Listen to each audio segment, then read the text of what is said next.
Betsy and Thomas here for the American Intelligence Media. Oh my goodness, Thomas, somebody take the Twitter account away from Donald Trump. We have so much work to do. I didn't know that we would sign up for so much. We have to finish up the May 30th tweets, and then we're moving on to May 31st. So hang on, folks, and remember, if you want to read along, click the link below, and you'll be taken to a page. And that page is also great because it has a URL that you can pass through your Facebook and other places. Okay, May 30th at 6:15 p.m. There is no one better to represent the people of New York and Staten Island, a place I know very well, than Representative Dan Donovan, who is strong on borders and crime, loves our military and our vets, voted for tax cuts, and is helping me make America great again. Dan has my full endorsement. The blue wave is just been flushed. And whenever Trump names a good, strong Republican that's supporting him, notice that it's going well. I haven't been keeping track. There were a couple losses early on, but right now, basically, every time he endorses somebody, that really helps them. Anytime that they're associated whatsoever with any Democrat, like Hillary Clinton or any other people they want to run for office, or Pelosi, the Democrats grow weak, and that wave just turns flat. Well, what we're doing is giving Trump the team he needs to get things done. So the sooner we can get him on board, the faster we can see things happen. He follows up with the tweet saying, very importantly, Representative Dan Donovan will win for the Republicans in November, and his opponent will not. Remember Alabama. We can't take any chances on losing to a Nancy Pelosi-controlled Democrat. Yeah, that's just what I was saying. I haven't gone over these real carefully, so I didn't realize he was going to say this. So exactly what I was thinking of is what happened in Alabama is what he wants to avoid. But it's going so beautifully because when you put money in people's pocket for taxes, and then the Democrats say they want to take that money out of your pocket and take it back and then charge you more taxes, when we see that he's exposed the Democrats for the DACA nonsense, for the border insanity, for MS-13 and all this stuff. So it's going very, very, very well for the Republicans. And I just think right now that because of the Federal Elections Commission investigation into the Democratic National Committee, that by the time the election rolls around, they may be hurting much, much more than they are now. Okay, well, it's very important that we continue to build solid troops up there in Washington so we can get this place cleaned out. The next one is an announcement. The soon-to-be-released book quotes the Russian hoax, the illicit scheme to clear Hillary Clinton and frame Donald Trump, close quote. Written by Greg Jarrett, looks like a real deal big hit. The phony witch hunt will be opened up for the world to see, out in 5 weeks.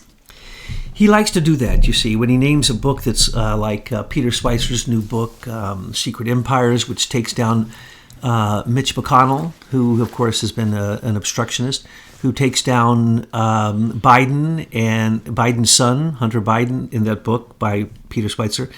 It takes down Christopher Hines, who, of course, is John Kerry's stepson. So these books, when they come out, just like Dinesh D'Souza's movie, basically ripping the Democratic Party to pieces, when these books come out, he likes to endorse them because what does it say? It says, exoneration, exoneration, exoneration. Well, the other thing, too, is that we have a lot of different people that are at different stages of their awakefulness of what's going on. So although listeners of our audience and readers of Aim for Truth would look at this and go, oh my gosh, that's just old news. And it really is. If you look at the title, this is really old news.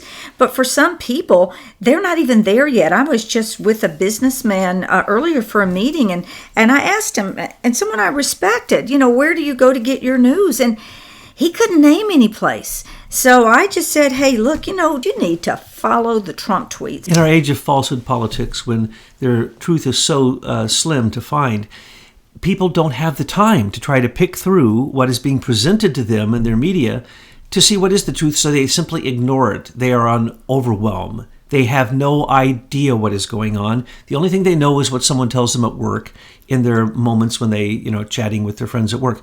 That's it. People don't pay attention to news. Now, what I want to point out is the book, The Russian Hoax. I sure hope they've been listening to us and looking at our reports, intelligence reports, so that they'll get the full picture, because the picture is so profound that it's not one spy We're talking dozens of spies. So I sure hope that this guy with the Russian hoax nails who it was that actually was doing the crimes. No, because these reporters, these people, they don't, and especially the publishers, they're not going to let these authors tell the real truth, which we're uncovering, which is that it goes all the way to Britain. It goes to, to the Privy Council, to the Queen. The great thing about this book is it uses the word frame, because he was framed.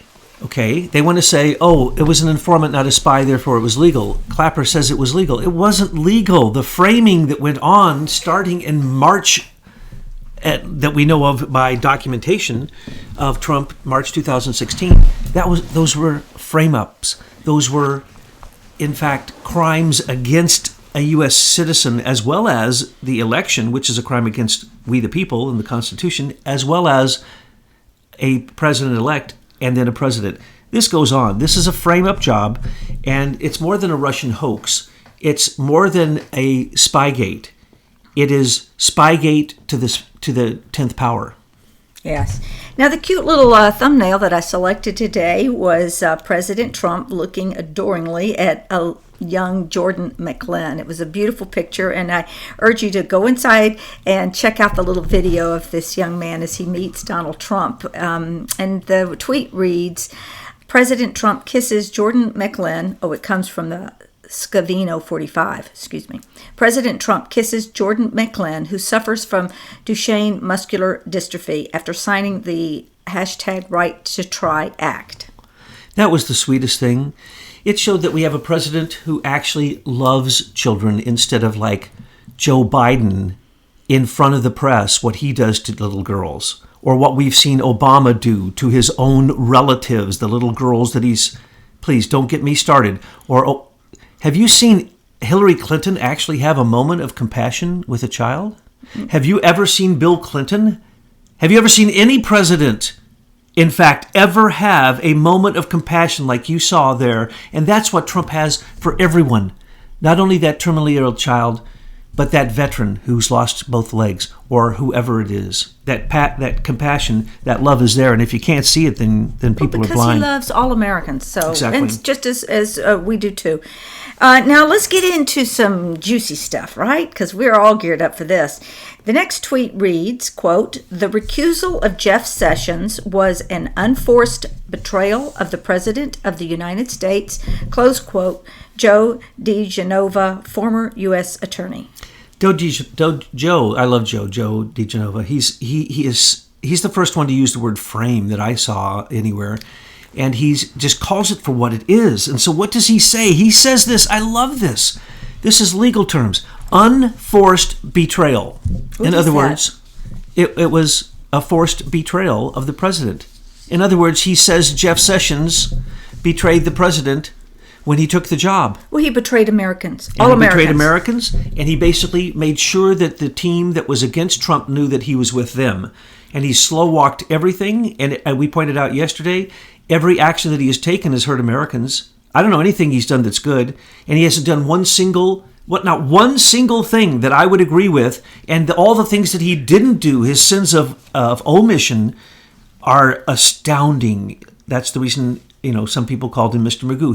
He's either blind or he's looking the other way on purpose. He has blinders on, and he is, in fact, a betrayer of the president. Now, since the president, and notice this, if you realize that DiGenova is the first one who said the president was framed, basically what he's saying right here is Jeff Sessions helped frame him. Well, some people are sending me emails that suggest, and this is their opinion, that Jeff Sessions is a type of spy that was inside the campaign and is there now to take Trump down.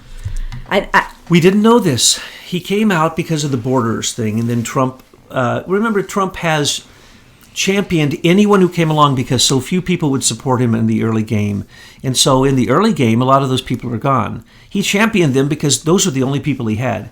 He's championed deep state power brokers so that they could teach him the game. He's championed all kinds of people. And soon he'll be championing China's enemy, which is North Korea. You see, people don't get that when you're a businessman, you figure all this stuff out. You know who's on whose side, who's lying, who's got the power, who's got the chips, how it all's going to, and then what do? You play a game. It's a game. The art of the deal is a game. Politics is a game. And that's the reason he's so beautiful at it. Is that all you have to say about Jeff today? No, I would go off on Jeff if you gave me a chance. What you see, the prison reform that. Well, we're going to go into the prison reform. Well, in just a that's minute. against Jeff Sessions. Jeff Sessions doesn't want prison reform. If they release people, he loses money off of his Vanguard investments. That's like McCain appointing his wife as his replacement so she can continue to get the Raytheon money. I mean, please, really? So that she can simply be there to do the vote, the same vote that he would do, not because she knows what she's talking about or in any way is qualified or is elected official? No. So, sorry. Well, he had Kim Kardashian in his office yesterday, and I don't have that tweet with you here. I see that I forgot to put it on your page, and I'll place it on there because it was important because Kim has a Twitter following of 60 million people. And those 60 million people are certainly going to see her picture with the president there behind his desk. And again, we're not asking that everyone on the Kim Kardashian team get as up to speed as people who are listening to this. But, as long as they can be positive and see the president in a positive way, then that's a vote for us at the polls that we'll need at the midterms. There's little Kim, who he's got under his thumb, and there's Big Kim. And Big Kim is married to the guy. Excuse me, I'm going to take total offense to you calling her big. Because of her social media. Oh, She's one of the largest people in the world. We're just making sure that we're more qualifying people that. listen to her than almost. By the way, the numbers for the Obama social media, those are lies. I just want to point that out. Reduce those. We don't care by about 10. Obama. No, He'll be in jail soon. I want to put that in perspective. Just because you have a large social media following doesn't mean you're a good person. Kim Kardashian, of course, isn't she married to Kanye West? Yes. Well, hello. Kanye West just got a 12% rise in black voters for Trump, turning Republican because of Kanye supporting him. They'll have a rise in Kim Kardashian Women. supporters. Yes. Out of the 60, a lot of those are women, and they follow her because she's some kind of icon to them. I don't really understand her, but I know what she was there for. And people who criticized her in the mainstream media should all be fired, just like Roseanne Barr was fired for her nasty remarks. Why don't they get fired for making the nasty remarks against Trump? They made nasty remarks against Kim Kardashian. Why was she there? No one even reported in mainstream media why she was there. She was there to support a lady in her 80s who's been locked up for a fake drug charge for many years, and she's going to die in prison, and that's why Kim went there. Is that being reported? And prison reform? I think we should listen to everybody's opinion on prison reform because it's horrible. It's horrible. After they pass the new prison reform legislation, they will release a lot of people who are in there for totally bogus, stupid stuff. Like if marijuana is legal in a state, why is someone still in jail for years for having a joint? That just doesn't make any sense. We have to look at these things again and look at the entire thing, and to let some people out who are murderers because they are illegal aliens, and to keep some people jailed up like this woman because there was a joint found in her house is absurd. Well, it benefits the Vanguard Fund. Exactly. And Vanguard has all these private prisons. They make money the more prisoners that are in there. And guess who has his money in Vanguard? Well, not just Jeff Sessions, but if you look, a lot of the corruptocrats have their funds in Vanguard. We've outed Vanguard as being a corrupt place where these people are paid off in. Do you have anything more before we move on to Rush Limbaugh? Nope. Okay, we're moving along. By the way, you should record that when I say I don't have anything left to say. That's pretty amazing. Yeah, I know that's not true. I just want to give Kim a shout out. You're a brave woman to do what you did, and we support you and we salute you. You are a true American patriot. Thomas, read the next tweet for us. Rush Limbaugh said, in quotes, "If the FBI was so concerned, and if they weren't targeting Trump, they should have told Trump. If they were really concerned about the Russians infiltrating a campaign, and in the parentheses hoax, then why not try to stop it? Why not tell Trump? Because they were pushing this scam." Now, he finally got to the point. He usually asks these questions and never gets to the conclusion where he points the finger. when you have Rush Limbaugh, how many people do you think follow Rush Limbaugh? Oh, lots. Oh, tens of millions, right? I don't know. No? Rush is he's kind of behind in his narrative. I don't know what his following I think he's is. got a lot of followers. So my point is, once again, Trump used the social media, and he actually took radio and turned it into the social media in this wonderful tweet, and shows that Rush Limbaugh, who, as you keep pointing out twice already, is a little bit dragging his feet, a little bit slow on things. He comes up and he says it was a scam, it was an infiltration, it was a hoax, and it was targeting the president. That's 1, 2, 3, 4 times he just said the FBI committed crimes. Yes, I'm just saying it took Rush long enough to get to that point, but it's good. It's a good quote.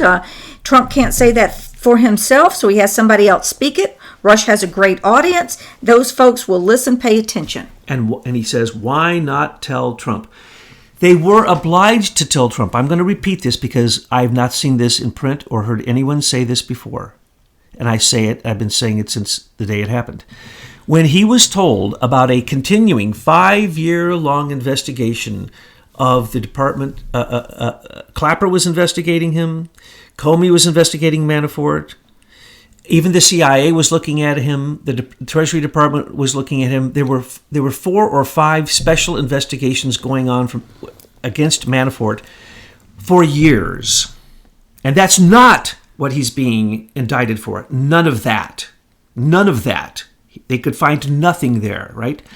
But they didn't come and tell Trump because the only stuff they ever had on him, which we now see, is all made up.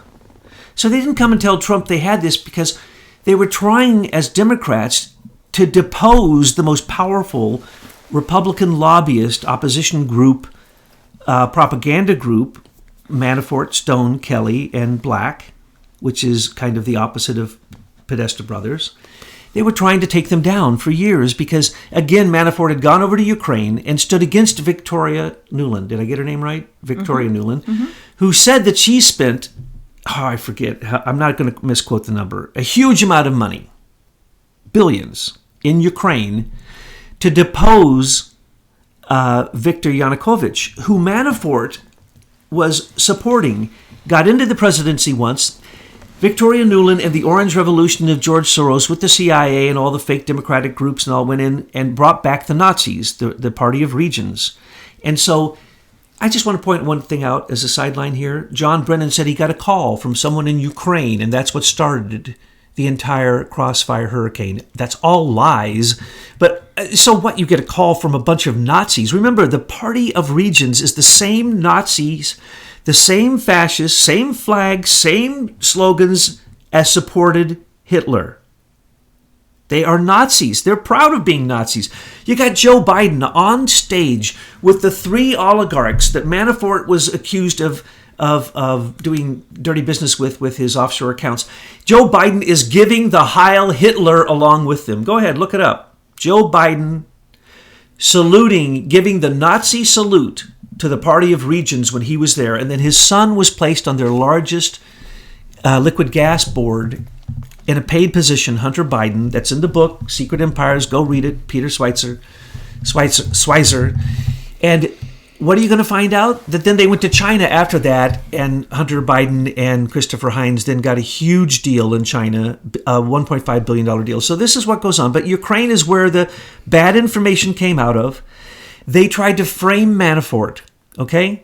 So that's really what was going on. They couldn't tell Trump because there was no evidence. They couldn't tell Trump that they were investigating Michael Flynn because of his association with President Erdogan of Turkey and because he had opposed what was happening in the Obama administration when he was the director of, he was the DIA, the director of intelligence for the Department of Defense. So he was investigated then, and then he was investigated again for taking money from Russia Today when he went there to be a speaker. So did Jill Stein, and so did other people, sitting all around the same table. Anyone who speaks for RT was invited. So what they had going was investigation on Carter Page, which was fake, but they couldn't get the dossier passed, and investigation going on, counter-investigation on George Papadopoulos, an investigation on Manafort, an investigation on Gates, an investigation on Flynn, and they never told Trump until it became politically blasted that these guys were corrupt. Well, what happened? So 2 days later, he fired Flynn. 2 days later, he fired Manafort. The second that Carter Page started making pro-Russian speeches, he was kicked out of the campaign, and a personal court document, a PPO was put on him to keep him from coming near the campaign. He was harassing the campaign. He wasn't part of the campaign. He wasn't receiving money from Russia to give to Trump. He never met Trump. Lies. So, Rush, I want to congratulate you.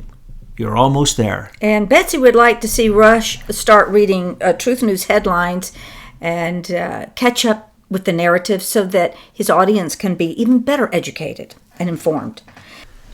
All right, looking at the next 4 tweets, what do you see there?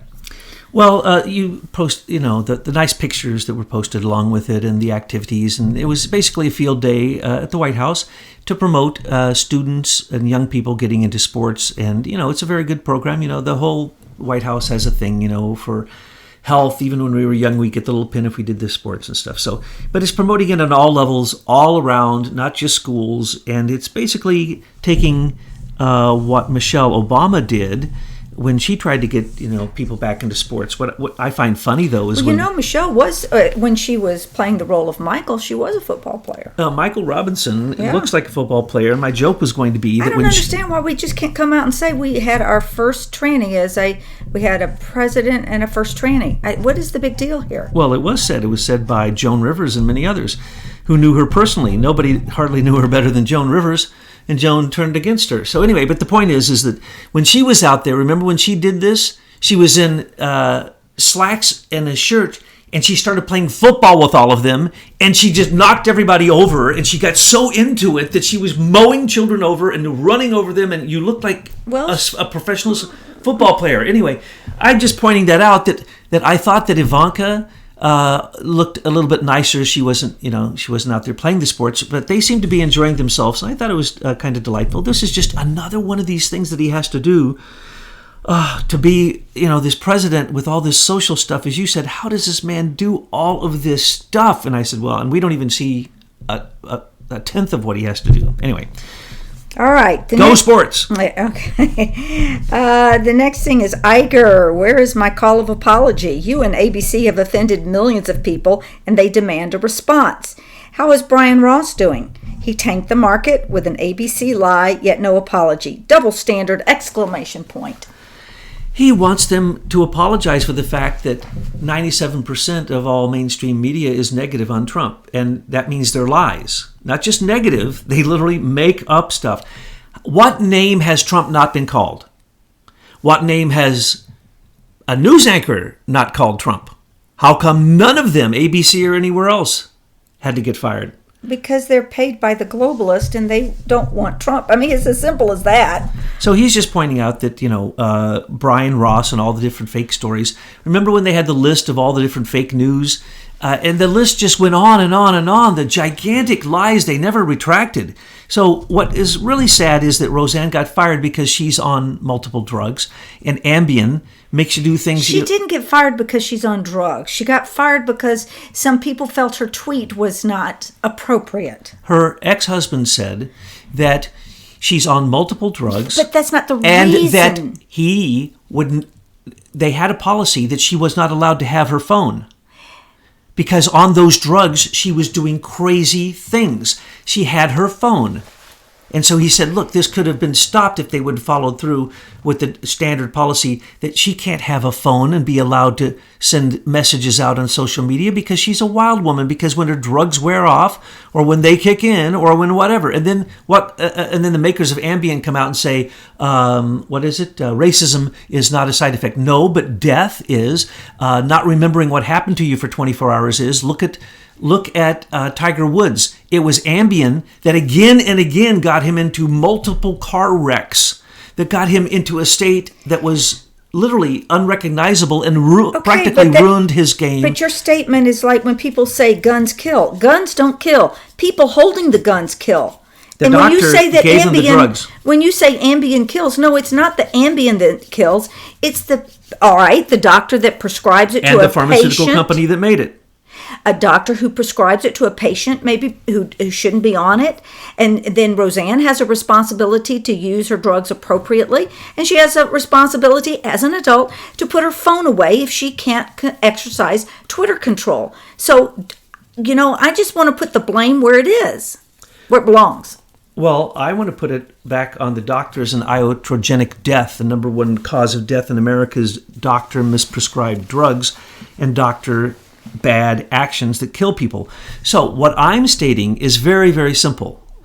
When I saw her the 2 times that I watched the show, I think the second or the third one, I could hardly stomach it. It was so bad. She was so doped up that she couldn't act. Now, anybody who was dealing with her that didn't know that was stupid. And anybody who would give her a phone or let her drive a car, probably, in my opinion, my personal opinion, would be, in fact, not healthy for her, endangering her. So somebody needed to be managing a person on that many drugs, is my point. And yes, Iger needs to apologize. They never will, because they think that they're immune. They think that because Trump is an elected official, they can say whatever they want about him, no matter how racist it is. How many racist names has he been called? Okay, well, we worked ourselves up over that one, Debbie, now. Oh, Lordy. Okay. I need my drugs now. Yeah. Okay, the corrupt mainstream media is working overtime, not to mention the infiltration of people, spies, informants, into my campaign. Surveillance much? What he's saying is much surveillance, of course. I'm going to reverse those words. So much surveillance that he can't point out the other spies because it hasn't come out in the news. He's baiting people to please bring out this more information on Sergei Milian, on Franklin Foer, on Felix Sater, on the truth about Carter Page. And we are seeing the truth come out in many, many articles, and it's good, but it needs to come out more so that much surveillance. Surveillance much? Oh, yeah. How much surveillance? Everyone was surveilling him. Everyone, because of the executive order of Obama, allowed everyone who could access the NSA with a single sign-on to look into what Trump was doing, so that it would look like on his way out, everybody knew, and then they couldn't just blame certain people. That's why he did that. So, corrupt mainstream media. Remember, there is a Decency in Broadcasting Act. They have violated it. They need to be closed down. They need to be prosecuted, in my opinion. They'll hide behind the NDAA and say, oh, no, it's okay. It's legal to propagandize Americans now. We're turning into Britain. We're turning into Britain, and no freedom of speech, where the mainstream media is not allowed to speak the truth. It is illegal for the mainstream media to speak the truth in Britain, and it is becoming that way in America. So, yes, they are working overtime, and infiltration of people, spies, informants into my campaign. Well, as we've said before, you can just now notice he says people, spies, informants, whatever you want to name it, it doesn't matter, folks. You got Republicans saying, well, I don't stand with the president because he said the word spies. I mean, that's ridiculous. That's just stupid. You're going to ignore the crime because you don't like the word. That's stupid. Okay, very good meeting with North Korea. Trump tweets out on May 31st at 8 a.m. That would be with North Koreans coming here and us going there and getting all this started. And basically, you got the mainstream media saying, oh, they'll never denuclearize. It's impossible. They just blew it all up. What do you mean they can't denuclearize? They just blew it all up in advance of the meeting. They are denuclearized. What don't people understand about that in the mainstream media or people writing even in the alternative news? It's over, folks. They're going with the Trump plan. Yeah, trust the plan. He's making it. And the only one who knows what it is him. It's in his head. So he had great meetings with North Korea. Can't guarantee that it'll go forward to peace, but he's got a carrot out there in front of little Kim that says, hey, you went down and visited South Korea. You sent your relative down there. Pretty nice down there, huh? How would you like that up here instead of the oppression and the totalitarianism that China forces on you to be their megaphone to fight against America? So as North Korea becomes more free, Britain becomes more enslaved. This is a crazy world we live in. Okay. The last one for our tweets today, and this was a very exciting one. We'll be giving a full pardon to Dinesh D'Souza today. He was treated very unfairly by our government. And Betsy adds, Hillary Clinton. Oh, yes. They targeted him because he gave, like, I forget, a couple $100 more than the limit, because he didn't know that in a certain state the limit was, whatever. Oh, well, let's go into that a bit. But he he produced and directed and put out a wonderful movie smashing the Democrats, pointing out that everything that they use in their virtue signaling and all of the planks of the Democratic Party are lies, fraud, and deception, and a rewriting of history. So he shows you the truth. Anyone who's a Democrat after seeing that movie should see the movie again, and this time open their eyes and their ears, because once you see the truth, they're going to lock him up. They locked him up for a campaign donation that was a little bit more than it was supposed to be. And we're talking, I can't remember the exact numbers, we're talking some hundreds of dollars.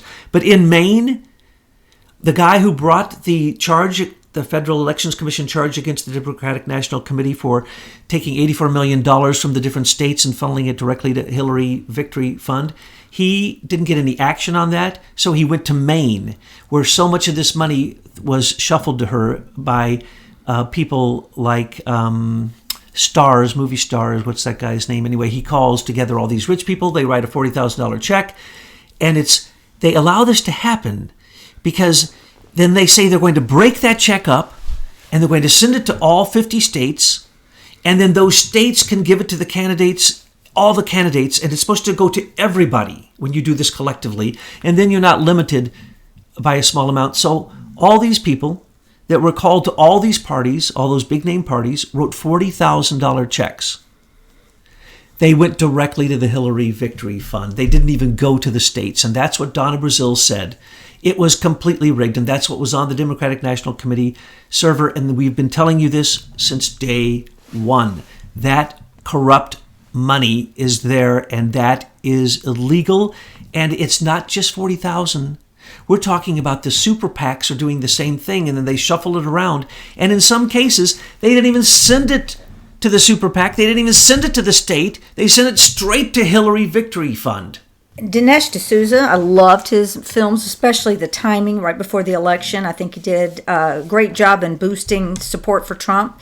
But I would like to see Dinesh do I want to see some videos on senior executive service. And the reason I asked Dinesh if he will do them, because we found his name in the plum books. He is a former SES. I don't know what his status is right now. But it's time. We need to get a full-on press about what senior executive services is, how they run that institute. Are they brainwashed to follow the lead of Mueller and team? I mean, there are a lot of questions we want to know. Who are these people? How do they get selected? How are they so seemingly mind controlled to follow this anti-American narrative? So Dinesh, if you will do us the favor, even a 30-minute video, we'd love to see you drill down. You were on the inside. Because he did a movie bashing the Democrats, but he wasn't working for Republicans at the time when he was SES. He was working for Democrats. So did you get in and you saw the evil of it, and that's why you did this Democrat bashing? We don't understand. Or are you still in a plant? We really want to know the full story of what you are here. Well, one thing's for sure. The Democrats, let's just say, all the movies that were made about Hillary, 4 or 5, 6 of them, after you see those movies, you can't possibly be a Democrat anymore, and you certainly couldn't support Hillary Clinton. Because if you go out and you say you double-check the facts, you're going to find out that Peter Schweizer in his book Clinton Cash has all that exposed, and that's why he was on the news for the last 2 years trying to wake people up, and only in the last 6 months or so did people wake up and go, hey, Hillary took money illegally for Uranium One. Hello? Yes. So wake up, pay attention to these movies, read these books, read that book that Trump just recommended. That's from Greg Jarrett. And just, become aware, and so that you can say, we heard this on Aim for Truth, but we checked into it and it's true. Or we checked in the information they gave us, which is what we almost always do. We'll give you the information, you check into it, see what you think, and then make sure that you realize that your vote really does count, and that we need a landslide victory for the Republicans in this midterm and a landslide victory for the re-election of Donald Trump in 2020.